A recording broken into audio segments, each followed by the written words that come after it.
Hello friends, and welcome to another lecture of polity series. We are going to cover the entire syllabus of polity, Indian polity, and it will be beneficial for anyone who is preparing for any competitive exams. As you know that polity is a very important subject in any uh, competitive exam. So in last class we discussed about a brief history of how company came to in India, and we talked about how it is important for us to study the historical background to know about our history of the constitution. ये जानना बहुत ज़रूरी है कि कौन कौन से act British India में पास हुए थे। उन्हीं एक्ट्स ने आगे चलकर कॉन्स्टिट्यूशन का रूप ले लिया जो हमारे पास संविधान है। ये किस तरह इवॉल्व हुआ ये जानना बहुत ज़रूरी है। तो इसके लिए हम लोग पढ़ रहे थे हिस्टोरिकल बैकग्राउंड। हिस्टोरिकल बैकग्राउंड में हमने पिछले वाले लेक्चर में 4 एक्ट कवर किए थे। तो इसमें आप देख सकते हैं कॉन्स्टिट्यूशनल एक्ट जो पास हुए थे। सबसे पहला एक्ट पास हुआ था रेगुलेटिंग एक्ट 1773 में, जब कंपनी को लगा कि जब ब्रिटिश गवर्नमेंट को लगा कि अब कंपनी को अफेयर्स को रेगुलेट करना पड़ेगा, तो कंपनी ने ये एक्ट ब्रिटिश पार्लियामेंट में पास किया था। उसके बाद इसमें से एक अमेंडमेंट किया गया था 1781 में। ये सारे एक्ट्स जो आपको दिख रहे हैं स्क्रीन पर, ये एक्ट्स हमको पढ़ना ज़रूरी रहते हैं। तो फिर इसके बाद पिट्स इंडिया एक्ट और उसका अमेंडमेंट, ये 4 एक्ट हमने पिछली बार कवर कर लिए थे। आज हम लोग चार्टर एक्ट के बारे में पढ़ेंगे। चार्टर एक्ट में 4 एक्ट आए थे, 1793, 1831, 1833 और 1853 में। आज ये 4 चार्टर एक्ट हम लोग पढ़ेंगे। आज की क्लास शुरू करने से पहले एक बार हम लोग पिछली क्लास को रिवाइज कर लेते हैं। तो सबसे पहले हमने पढ़ा था रेगुलेटिंग एक्ट के बारे में। जब भी आप लोग किसी एक्ट के बारे में पढ़ें तो ये ज़रूर जानें कि वो एक्ट किस वजह से आया था, क्या बैकग्राउंड था, वो एक्ट आया क्यों था। जब आप मेंस में आंसर लिखेंगे तो केवल प्रोविज़न्स ना लिख दें। अगर आप केवल प्रोविज़न्स लिख देंगे तो उसका इम्पैक्ट नहीं पड़ेगा। आपको ये भी पता होना चाहिए कि बैकग्राउंड क्या था, किस वजह से यह एक्ट पास किया गया था, उसके बाद उसके प्रोविज़न्स और फिर आगे क्या वो इम्पैक्ट हुआ उस एक्ट का। तो सबसे पहले रेगुलेटिंग एक्ट आया था 1773 में, that opened a new chapter in the constitutional history of the company। तो हमें कोई भी एक्ट पढ़ने से पहले उसका बैकग्राउंड पता होना चाहिए, क्या सरकमस्टांसेस बने कि वो एक्ट पास हुआ, फिर उसमें प्रोविजंस क्या क्या थे और उस एक्ट का आगे इम्पैक्ट क्या पड़ा। तो रेगुलेटिंग एक्ट लाया गया क्योंकि उस समय बंगाल में टोटल मिस गवर्नेंस चल रहा था। सीनियर ऑफिशियल्स कंपनी के करप्ट हो गए थे। तो इन सब चीज़ों को कंपनी फाइनेंशियल क्राइसिस में चल रही थी और कंपनी ने गवर्नमेंट ऑफ ब्रिटेन से एक लोन मांग लिया था। तब गवर्नमेंट को लगा कि इतना ट्रेड हो रहा है, आपको मोनोपोली दी गई है, फिर भी आपको लोन की ज़रूरत पड़ रही है, तो ऐसी क्या वजह है। कंपनी के अफेयर्स को रेगुलेट करने के लिए सबसे पहले 1773 में ब्रिटिश पार्लियामेंट ने रेगुलेटिंग एक्ट पास किया। इस एक्ट के मेन प्रोविजंस क्या थे।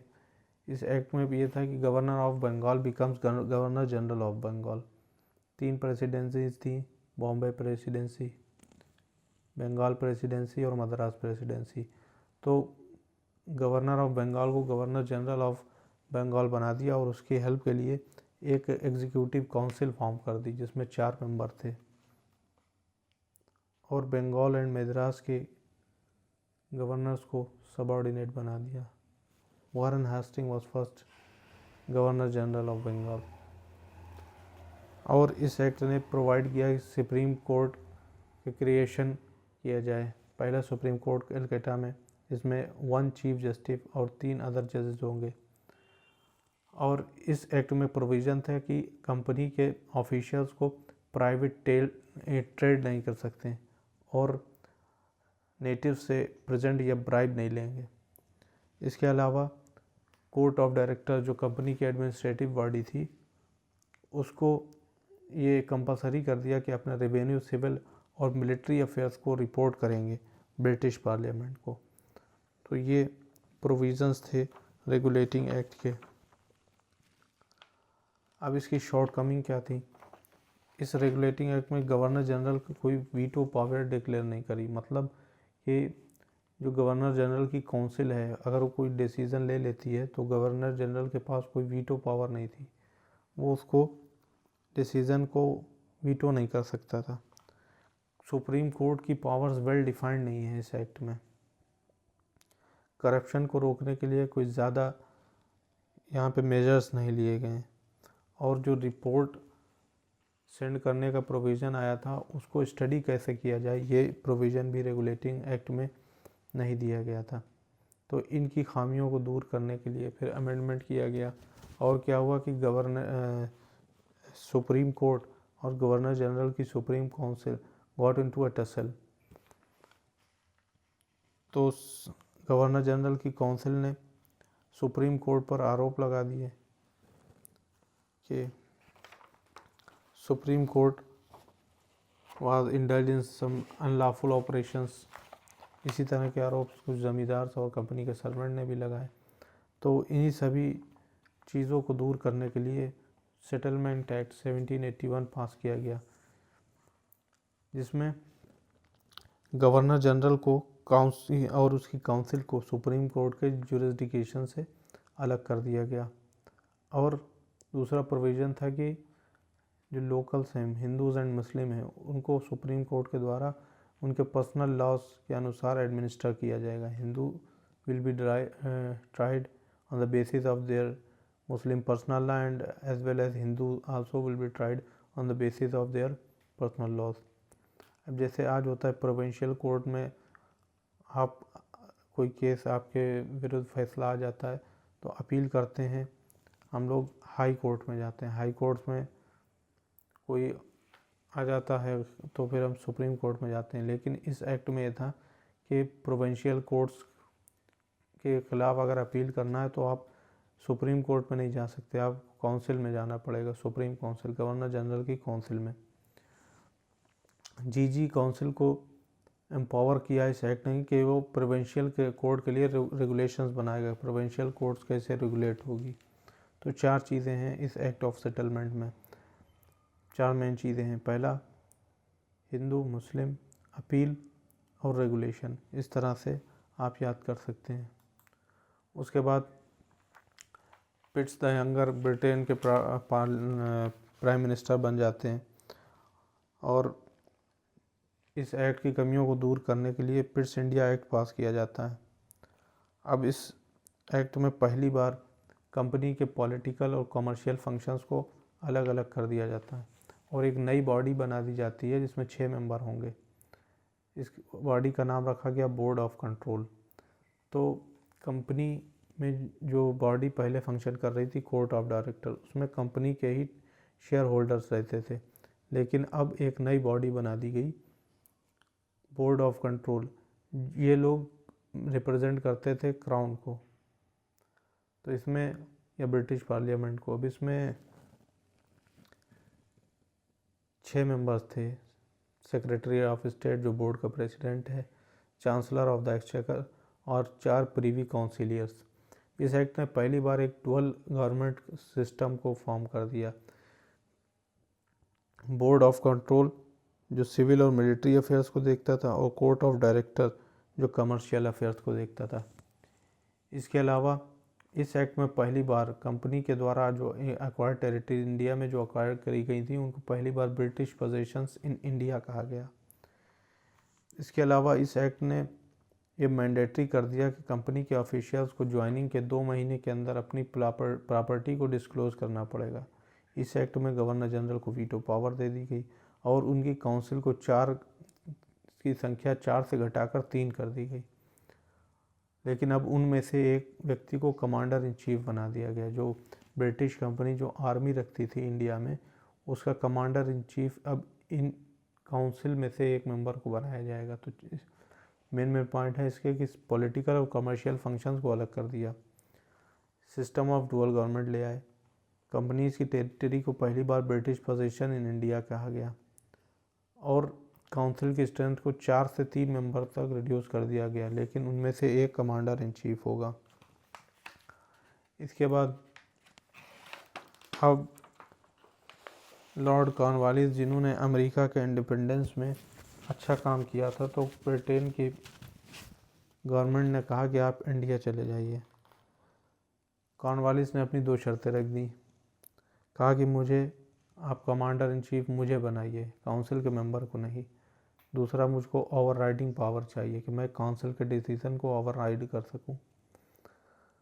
तो कॉर्नवालिस एक इन्फ्लुएंशियल पर्सन थे, एरिस्टोक्रेटिक फैमिली से बिलोंग करते थे, प्राइम मिनिस्टर पिट के क्लोज फ्रेंड थे। इनकी सारी शर्तें मान ली गई और इनको इंडिया का गवर्नर जनरल ऑफ बंगाल बनाने के लिए ही ये एक्ट पास किया गया था, अमेंडिंग एक्ट 1786, यानी पिट्स इंडिया एक्ट में अमेंडमेंट करके ये एक्ट पास किया गया। इस एक्ट के माध्यम से कॉर्नवालिस को गवर्नर जनरल घोषित करते हुए कमांडर इन चीफ बना दिया गया और उनको ओवरराइडिंग पावर्स दे दी गई। लेकिन साथ ही साथ ये कंडीशन रख दी गई कि अगर governor general extra ordinary situation में ओवरराइडिंग पावर्स का इस्तेमाल करते हैं तो दोनों पार्टीज़ को, यानी गवर्नर जनरल और उनकी काउंसिल को रिटर्न में अपने व्यू पॉइंट्स को लिखना पड़ेगा। फिर भी गवर्नर जनरल अगर फाइनली काउंसिल के अगेंस्ट जाना चाहते हैं तो जो स्टेप वो लेंगे उनकी जिम्मेदारी होगी।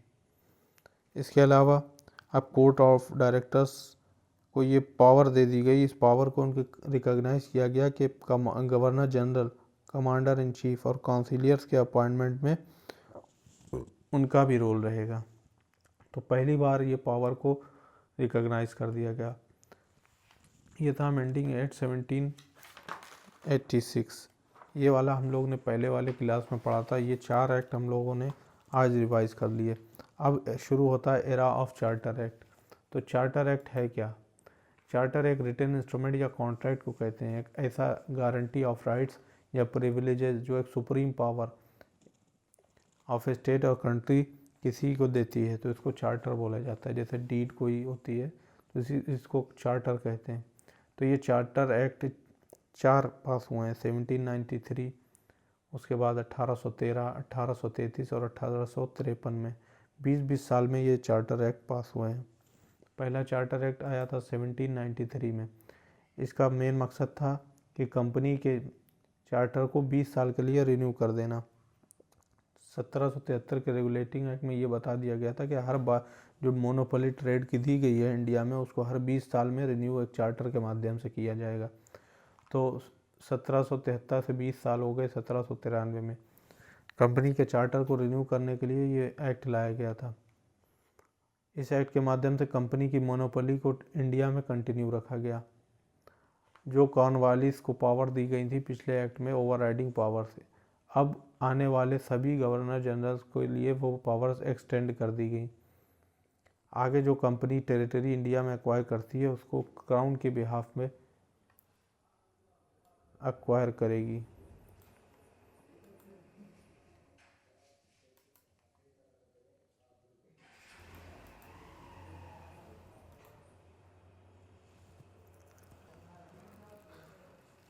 अब यहाँ से सेंट्रलाइजेशन की टेंडेंसीज आपको दिखेंगी।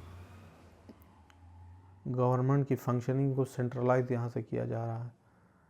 गवर्नर जनरल ऑफ बंगाल को सुपरसीडिंग पावर दे दी गई कि मद्रास और बॉम्बे के गवर्नर से सुपरसीडिंग पावर दे दी गई गवर्नर जनरल ऑफ बंगाल को। और गवर्नर जनरल ऑफ बंगाल अगर एब्सेंट होते हैं तो वाइस प्रेसिडेंट को नियुक्त कर सकते हैं। कंपनी के जो शेयर था, डिविडेंड था, उसको 10% पे सेट कर दिया गया। अब क्या था, जैसे कंपनी जो ट्रेड कर रही है उससे जो प्रॉफिट होता है उसको, पूरा प्रॉफिट को तो नहीं यूज़ करेंगे। अगर पूरा प्रॉफिट को यूज़ कर लेंगे तो जो आर्मी रखी है उसके मेंटेनेंस के लिए, हथियारों को ख़रीदने के लिए पैसा कहाँ से आएगा? तो पूरा प्रॉफिट तो यूज़ नहीं कर सकते। तो शेयर होल्डर्स के लिए जो डिविडेंड सेट किया गया वो 10% पे सेट किया गया। इसके अतिरिक्त इसमें प्रोविज़न रखा गया कि कंपनी के जो ऑफिशियल्स हैं, कोर्ट ऑफ डायरेक्टर्स के जो हैं, ये बोर्ड ऑफ कंट्रोल की जो स्टाफ मेंबर हैं उनकी सैलरी भी जो है कंपनी के प्रॉफिट से चार्ज की जाएगी। Company 5 lakh British pound per annum देगी ब्रिटिश गवर्नमेंट को। और बोर्ड ऑफ कंट्रोल के कंपोजिशन में थोड़ा सा चेंज कर दिया गया। अब इसमें एक प्रेसिडेंट और 2 जूनियर मेंबर्स रख दिए गए जो कि प्रीवी काउंसिलर्स नहीं होंगे। पहले इसमें 6 मेंबर्स थे, अब इसको कम करके 3 कर दिया गया। इसके अलावा सीनियर ऑफिशियल्स कंपनी को इंडिया से बाहर जाने पर रोक लगा दी गई। अगर फिर भी ये लोग इंडिया से बाहर जाएंगे तो उसको रिज़ाइन माना जाएगा।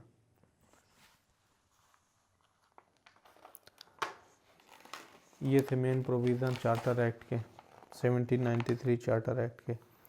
अब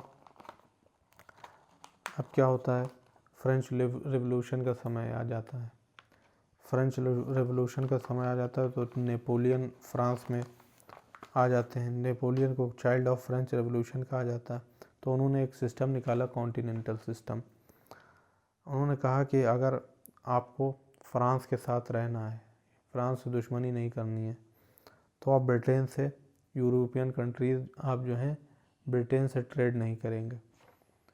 तो ऐसा करने से क्या हुआ, बाकी जो ब्रिटेन की कंपनीज़ थी, ये तो ईस्ट इंडिया कंपनी थी जिसको इंडिया के साथ मोनोपोली दी गई थी ट्रेड में, लेकिन जो बाकी की इंग्लैंड की कंपनीज़ थी वो और यूरोपियन कंट्रीज़ के साथ ट्रेड करके अपना काम चला रही थी। लेकिन जब नेपोलियन ने कॉन्टिनेंटल सिस्टम अपनाया तब उनके ट्रेड पे अफेक्ट पड़ा। जब उनकी ट्रेड पे अफेक्ट पड़ा तो उन्होंने ब्रिटिश पार्लियामेंट से कहा कि ये देखिए अब हम ट्रेड कैसे करेंगे, कोई रास्ता निकालिए। जब वो ट्रेड नहीं करते तो ब्रिटिश गवर्नमेंट को भी नुकसान था। जब उनको फ़ायदा नहीं होगा तो टैक्स कहाँ से देंगे गवर्नमेंट को। तब गवर्नमेंट ने जो मोनोपोली दी थी ईस्ट इंडिया कंपनी को, उसको घटा दिया। अब मोनोपोली केवल टी और चाइना के साथ ट्रेड पर रहेगी और ओपीएम यानी अफीम के साथ। तो पहले इंडिया में ट्रेड के लिए मोनोपोली जो ईस्ट इंडिया कंपनी को दी गई थी, अब चाय और चाइना और अफीम को छोड़कर वो मोनोपोली को समाप्त कर दिया गया ताकि बाकी कंपनीज भी, इंग्लैंड की बाकी कंपनीज भी आकर इंडिया में ट्रेड कर सकें। और 20 साल के लिए फिर से बढ़ा दिया गया, जैसे हर चार्टर एक्ट में होता है। 20-20 साल के लिए कंपनी के चार्टर को रिन्यू कर दिया जाता है। इसके अलावा charter act of 1813 granted permission to Christian missionaries who wish to go to India for promoting moral and religious improvement। जो लोग क्रिश्चियन में मिशनरीज अपने धर्म का, क्रिश्चियन धर्म का प्रचार करने के लिए इंडिया आना चाहती थी, तो उनको ये परमिशन दे दी कि वो इंडिया आकर अपना धर्म का प्रचार प्रसार कर सकती हैं। पिछले वाले एक्ट में कंपनी के प्रॉफिट का डिविडेंड जो 10% पे सेट किया गया था, इस एक्ट में उसको बढ़ाकर 10.5 कर दिया गया। और इसमें प्रोविज़न रखा गया कि 1 लाख रुपए का कंपलसरी इन्वेस्टमेंट इंडियन के एजुकेशन पर आप खर्च करेंगे। तो ब्रिटिशर्स समझते थे कि इंडियंस लोग बारबैरिक हैं, अनएजुकेटेड हैं, तो उनको एजुकेट करने के लिए इन लोगों ने ये प्रोविज़न रखा कि हर साल आप इंडियंस की एजुकेशन पे 1 लाख रुपए खर्चा करेंगे।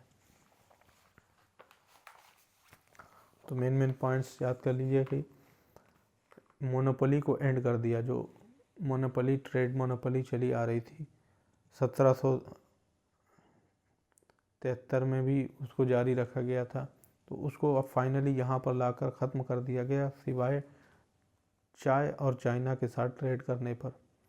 रिलीजियस प्रोपेगेशन के लिए मिशनरीज़ को परमिशन ग्रांट कर दी गई और 1 लाख रुपए का कंपलसरी इन्वेस्टमेंट का प्रोविज़न यहाँ पर लाया गया।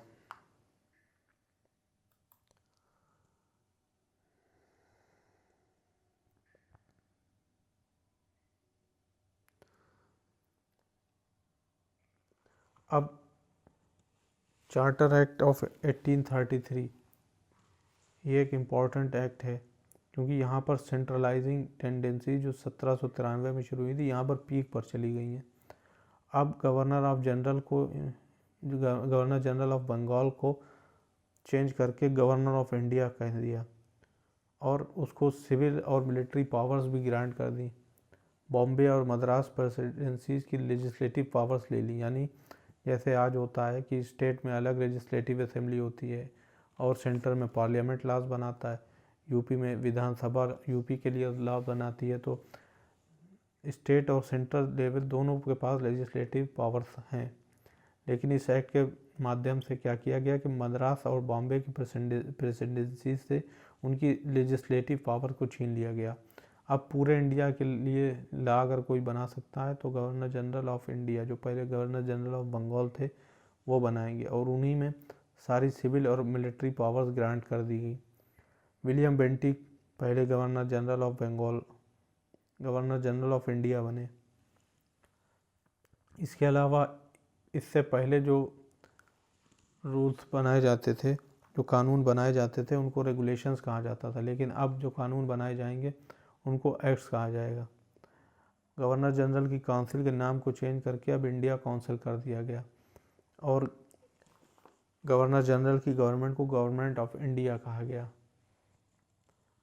गवर्नर जनरल की काउंसिल को अथॉरिटी दी गई कि ब्रिटिश इंडिया के लॉज को वो अमेंड कर सकते हैं, रिपील भी कर सकते हैं, अल्टर भी कर सकते हैं। 4 मेंबर काउंसिल के थे, 3 से बढ़ाकर फिर से 4 कर दिया गया, लेकिन 4th मेंबर के पास लिमिटेड पावर्स होंगी। इस एक्ट के माध्यम से कंपनी की कॉमर्शियल एक्टिविटीज़ को बिल्कुल समाप्त कर दिया गया। अब केवल एक एडमिनिस्ट्रेटिव बॉडी के रूप में ही ये कंपनी काम कर सकती थी। इस एक्ट में पहली बार कंपटीशन का आइडिया लाया गया, लेकिन ये क्लोज कंपटीशन था, यानी अगर कंपनी की कोई हायर ऑफिशियल्स पर पोजीशंस पर अगर काम करने का इच्छुक है तो उसको कंपटीशन के माध्यम से उन पोस्ट को फिल कर दिया जाएगा, लेकिन ये क्लोज कंपटीशन था। कंपनी के बोर्ड ऑफ डायरेक्टर्स जितनी पोस्ट होती थी उसके 4 गुना कैंडिडेट्स को नॉमिनेट कर सकते थे। तो उन कैंडिडेट्स में से जो लोग पेपर देकर चुने जाते थे, फिर उनको लंदन में हेल वैली कॉलेज में भेजा जाता था ट्रेनिंग देकर, बाद में वो लोग सिविल सर्विसेज बन जाते के लिए इंडिया में आकर कार्य करते थे। तो इस एक्ट के माध्यम से पहली बार इंडियंस को भी सिविल सर्विसेज के लिए एलिजिबल कर दिया गया। सिविल सर्विसेज में मेरिट को बेसिस बनाया गया। अब यहाँ पर कास्ट और क्रीड इस सब को हटा दिया गया, लेकिन ये कंपटीशन कैसा था? क्लोज कंपटीशन था। जैसे आप होता है आज कोई वैकेंसी निकलती है तो ओपन कंपटीशन है, कोई भी जो एलिजिबिलिटी रखता है वो फॉर्म अप्लाई कर सकता है, लेकिन इस एक्ट में ऐसा नहीं हुआ था। इसमें क्लोज्ड कंपटीशन था, यानी जितनी पोस्ट हैं उससे 4 गुना ज़्यादा लोगों को कंपनी नॉमिनेट करती थी, फिर उन्हीं में से कुछ लोग एग्ज़ाम देकर इन पोस्ट को ज्वाइन कर सकते थे। और इसमें फिर लॉ कमीशन का फॉर्मेशन कर दिया गया, जिसके चेयरमैन मैकॉले को बनाया गया कि आप इंडिया के लॉ को कोडिफाई करिए। फिर उन्होंने इंडिया के लॉ को कोडिफाई किया और आईपीसी, सीआरपीसी यानी इंडियन पेनल कोड और criminal procedure code, civil procedure code इसको फॉर्म किया। तो लॉ कमीशन का जो इस्टेब्लिशमेंट हुआ है वो हुआ है 1833 में, इसी चार्टर एक्ट के माध्यम से।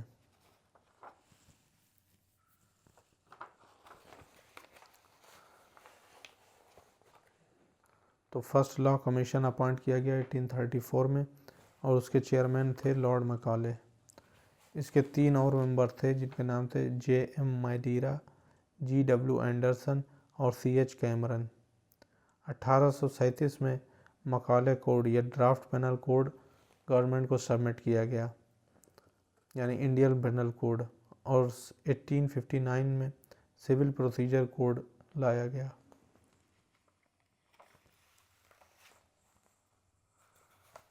इसके बाद फिर 20 साल बाद एक नया एक्ट पारित किया गया, चार्टर एक्ट 1853। अब इस एक्ट में पहली बार कंपनी के लेजिस्लेटिव और एग्जीक्यूटिव फंक्शंस को गवर्नर जनरल की जो काउंसिल थी उसके लेजिस्लेटिव और एग्जीक्यूटिव फंक्शंस को अलग अलग कर दिया गया और 6 काउंसिल बना, एक नई लेजिस्लेटिव काउंसिल गवर्नर जनरल की बना दी गई, जिसको इंडियन लेजिस्लेटिव काउंसिल कहा गया। इसमें 6 मेंबर्स होंगे। ये लेजिस्लेटिव विंग एक मिनी पार्लियामेंट की तरह काम करता था, ब्रिटिश पार्लियामेंट के मॉडल पे। तो देखिए किस तरह से विकास हो रहा है, संवैधानिक विकास किस तरह से हो रहा है। जो आज फॉर्म ऑफ गवर्नमेंट हम लोग देख रहे हैं, पार्लियामेंट्री फॉर्म ऑफ गवर्नमेंट, उसकी शुरुआत यहीं से हुई थी। 1853 में पहली बार एक लेजिस्लेटिव विंग अपॉइंट किया गया। हालांकि इसकी संख्या बहुत कम थी, इसमें 6 ही मेंबर्स थे, लेकिन शुरुआत यहाँ से हुई है। उसके बाद इसमें कोर्ट ऑफ डायरेक्टर्स, जिसमें 24 मेंबर थे, उसकी संख्या को घटाकर 24 से 18 कर दिया गया। उसमें से 6 मेंबर्स जो होंगे वो क्राउन के द्वारा नॉमिनेट किए जाएंगे। इस एक्ट के माध्यम से पहली बार ओपन कंपटीशन कर दिया गया, यानी सिविल सर्विसेज में ओपन कंपटीशन के लिए जो प्रोविज़न दिया गया था वो इसी चार्टर एक्ट 1853 के माध्यम से दिया गया था। जैसे आज हम लोग यूपीएससी के लिए कोई भी जो एलिजिबल है, ग्रेजुएट है, अप्लाई कर सकता है, ओपन कंपटीशन है, कोई भी एग्ज़ाम दे सकता है। तो ये आइडिया पहली बार इसी एक्ट के माध्यम से इंट्रोड्यूस किया गया और मकाले कमेटी का गठन किया गया।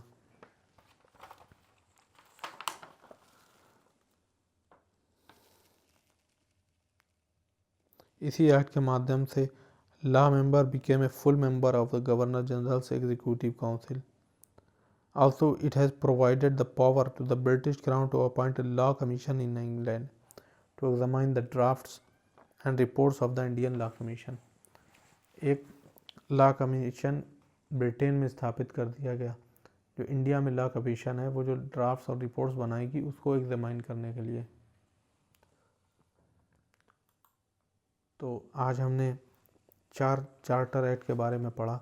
चार्टर एक्ट जो 20-20 साल में कंपनी के द्वारा लाए गए थे, 1793, 1813, 1833, 1853। तो हम लोग 1853 तक आ चुके हैं। तो इस हायरार्की में अगर आप देखें तो हम लोगों ने ये 4 एक्ट और ये 4 एक्ट कवर कर लिए हैं।